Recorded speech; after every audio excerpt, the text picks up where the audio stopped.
When we first arrived there was not a lot of security to guard, and there were three children that came out.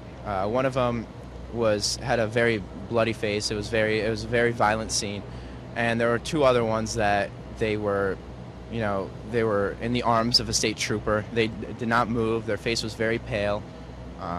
It was very tragic. I see you've been crying. Yes. Is it because of what you saw? No, they wouldn't even let us in the building. All I can say is that one of the cops said it's, the worst thing he'd ever seen in his entire career. But it was when they told the parents, all these parents were waiting for their children to come out. They thought that they were, still alive. We immediately jumped in the car and headed down here, so it's troubling. It was really kind of mayhem in the room with all of the kids and the teachers, trying to find your kid, identify where yours is, making sure that they're safe, and then trying to find out what the situation was and make sure everybody else is safe.